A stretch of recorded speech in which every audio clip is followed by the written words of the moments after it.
Thank you, Stephanie. Thank you, Michelle. Thank you to all the great organizers. And I know I'm standing between you and dinner, so that is a bad place to be, okay? But I am here because first I want to tell you about my new book.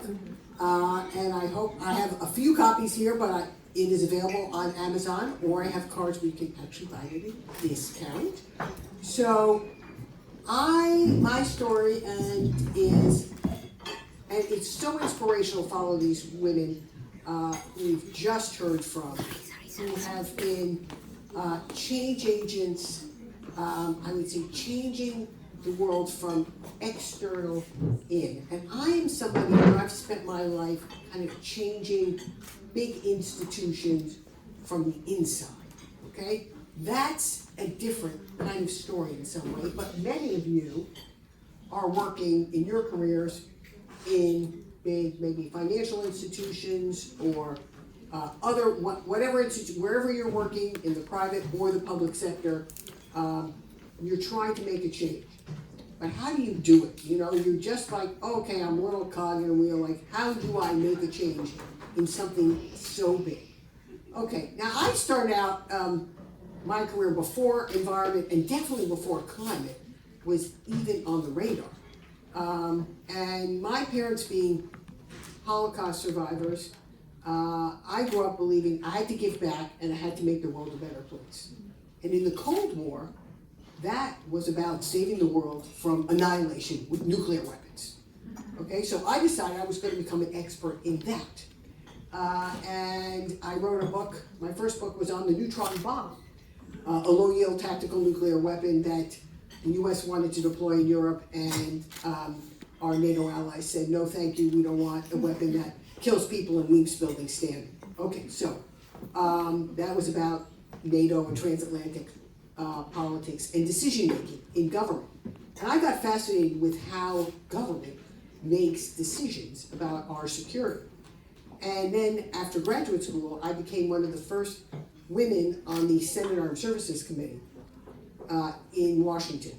And I never, first of all, I was never in a room like this. It didn't exist. You know, I had oversight of nuclear weapons production at that time, and in my first year, all the nuclear weapons plants in the United States failed for environment, safety, and health reasons. The defense plants, not the civilian nuclear power plants, but all the places where we made plutonium, tritium, and uranium for nuclear bombs. And I say my career went from weapons to waste. Then I spent the next part of my career sort of helping put in place cleanup and management programs in the Department of Energy, and then I joined the Department of Defense as the first chief environmental officer for the Pentagon in the early 90s. And I was still mostly the only woman in the room. And I tell the story in here, I try to put you in the room where the decisions happen. You know, I tell you about my first budget failure, where I tried to go up against a bunch of 4-star generals and admirals and some big experienced bosses, and I didn't know how to move an environmental budget for it in the Pentagon, and I got shot down. But I learned, and I came back next year and I did a lot better. And there's been a lot of talk about collaboration, about how we use cooperation as one of the tools in our arsenal. So that became one of my most important tools. I brought environmental activists into the Pentagon, those who were actually suing the Pentagon sometimes. I said, okay, come, see what we're doing. They said, oh, nobody ever wanted to talk to us before. I said, okay, talk to us. Tell us what we're doing wrong. Tell us what we can do better. How can we have partnership programs? And we built a whole bunch of partnership programs on everything from cleaning up military bases around the U.S. and overseas in that era, to protecting endangered species. And oh, by the way, the military is the nation's second largest landholder, so it has a lot of endangered species to protect. And I spent a lot of time in the Arctic and working with the Russians as we were removing nuclear weapons from the former Soviet Union. Then the climate era in the 2000s, and I organized the first group of generals and admirals in the US to assess the national security implications of climate change. And that's where the term threat multiplier I coined in 2007 to characterize how climate change affects our security. So with more prolonged drought, farmers and herders who lived peaceably before in parts of Africa now find themselves in conflict, moving to cities, and terrorists can take advantage of them.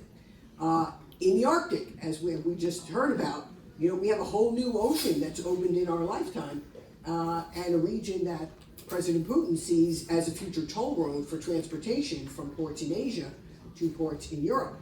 And China eyes it as a near-Arctic stakeholder and future fish and shorter shipping lanes.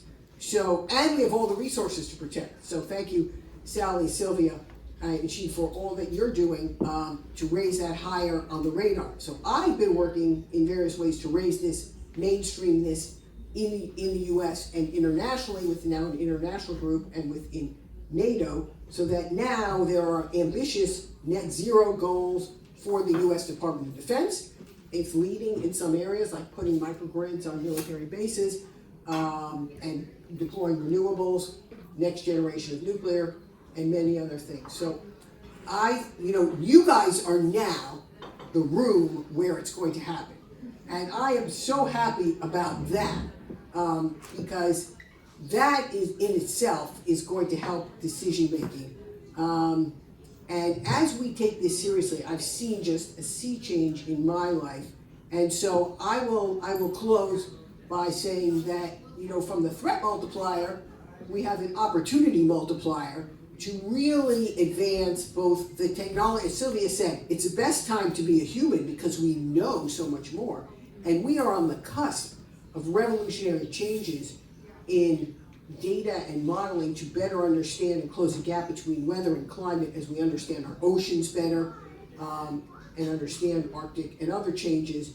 And that's going to give us a whole new way if we evoke the political will to make our societies more resilient, and if we decarbonize, and then we work in partnership with our communities, from the indigenous communities who are in some ways most deeply affected, from the Amazon to the Arctic, and in between, also with using the strength of our allies and partners. I'm pleased to see we have somewhat of an international group here too, because that's very important. We can't do this alone, but I would say I'm so pleased that Michelle has shown such leadership with this team of bringing something together out of almost, as you said, nothing, no budget, but getting this great group of women together, because together I think we can all make a difference. Thank you.